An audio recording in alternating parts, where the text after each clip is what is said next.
At nakatutok pa rin sa Blue Ribbon Inquiry ang ating mobile journal na si Merymon Reyes. Merymon, magandang hapon. Magandang hapon, Lord Denise. Sa ngayon, nagpapatuloy ang pagdinig ng Senate Blue Ribbon Committee na nasa pamumuno naman ngayon ni Senator Ping Lacson. Pero so far, ngayong araw na to, meron ng mga inihain na subpoena at meron na rin mga na-cite for contempt. Itong si dating DPWH Undersecretary Maria Catalina Cabral, hindi siya dumalo pero kasama siya sana ni DPWH Secretary Vince Dizon. Pero paliwanag dito ni Secretary Dizon, 2 nights ago, tinanggap niya raw yung courtesy resignation ni Cabral. Pero nililinaw ni Dizon na malinaw raw na hindi raw ito maaaring gamiting excuse si Cabral para raw hindi pumunta sa pagdinig. Yan din ang naging desisyon, ang call ng komite kanina, kaya nais nila na ipisabpina na itong si Cabral para pumunta sa susunod na pagdinig. Wala raw silang pakialam kung nag-resign man daw sa post ito sa DPWH, hindi pa rin daw nito siya na-excuse para sa kanya pagpapaliwanag. Dahil itong si Cabral, nasasangkot siya doon sa sinasabing budget insertion for 2026. Samantala, part din ng resource persons yung ilang mga contractor from Wawa Builders, si Mark Alan Arevalo nandito, and yung mag-asawang Diskaya. Yun nga lang, ang nandito lang ay si Pacifico Curly Diskaya, wala ang kanyang asawang si Sara. Pero nung tinanong itong si Curly, bakit wala siya? Paliwanag ni Curly, etong si Sara daw, meron daw medical condition, may heart condition daw, kaya hindi makakapunta. Pero nung binasa naman ng komite, yung kasulatan, yung excuse letter ni Sara, nakalagay daw dito na meron daw siyang company meeting na hindi raw maaaring makansela ngayong araw. Yung meeting na to tungkol daw sa pag-uusap ng kumpanya sa mga issue pumapalibot dito at yung nagiging epekto raw nito sa kanyang mga empleyado. So doon, nakita ng mga senador na tila parang nagsisinungaling daw itong si Curly sa pagiging absent ni Sara. Kaya cited for contempt siya. Even itong si dating District Engineer Henry Alcantara cited for contempt na rin dahil sa sinasabi ng mga senador na patuloy na pagsisinungaling niya na wala daw siyang kaalam-alam sa mga ghost flood control projects. Balik sa inyo. Grabe.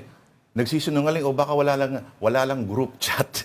Hindi sila nag-usap. Hindi nagkaano, no, na mag-asawa, rason. show cause order, pinapakita. Pero, okay, Merymon, nilabas sabay sinasabing may pabitin pa ng Senator Lacson, may video raw siya ng isang supposedly representative ng contractor na dumalaw daw sa opisina ng isang senador. Ito ba ay maaaring bigyan mo kami ng linaw tungkol dito, Merymon?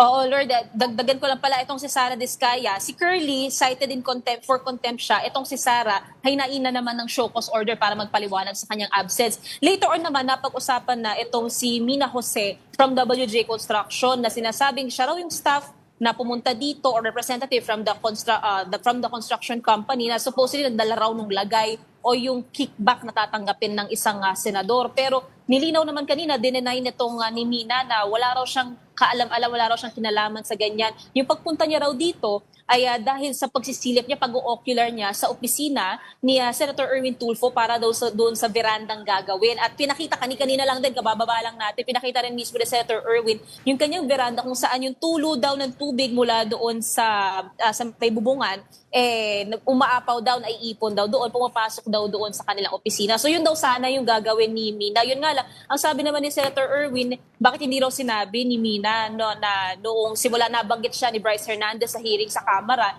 nadadawit daw siya dito sa issue ng flood control projects. Pero mariin pa rin dinedeny ni Mina talaga na wala daw siyang kinalaman sa issue na ito, Lord. Si Mina ay si WJ, tama? Yes, si WJ. At sinabi niya naman, ito namang si Beng Ramos,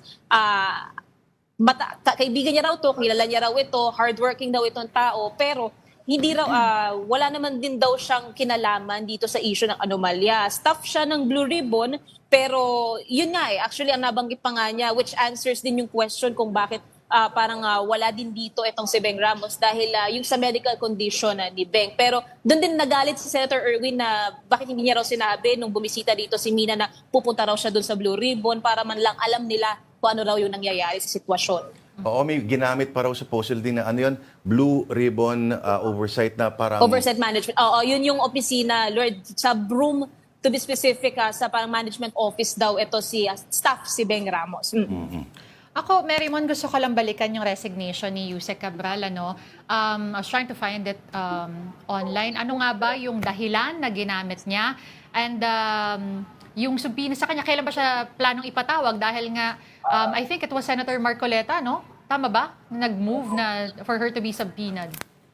Yes, Denise. Si Sen Marcoleta kasi yung nakapansin sa simula at saka nung habang ongoing yung pagdinig. Kaya binalikan niya yung absence ni Yusek Cabral.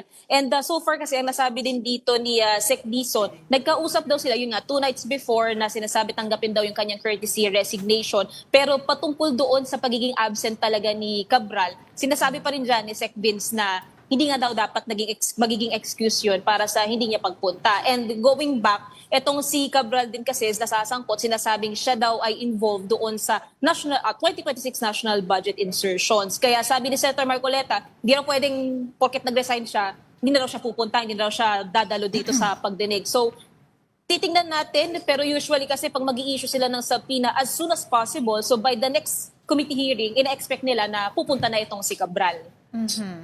Talking about Merrimon, itong si Curly Discaya and former DE Henry Alcantara, they were cited in contempt. So sila ba ay madedetain din dyan sa Senado o paano ba yan? May lilift ba?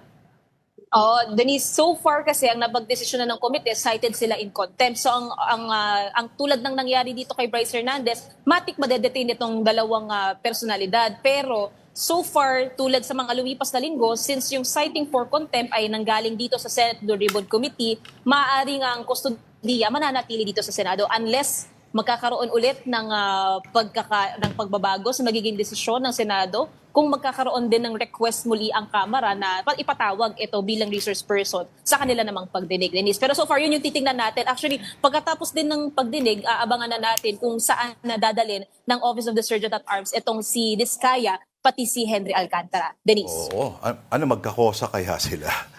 Oo. Merrimon, tika, singit ko lang mabilis, ano? Pinagtalunan na naman yata yung issue nung kung pwede mabaging state witness, tama ba, ang mag-asawang Discaya?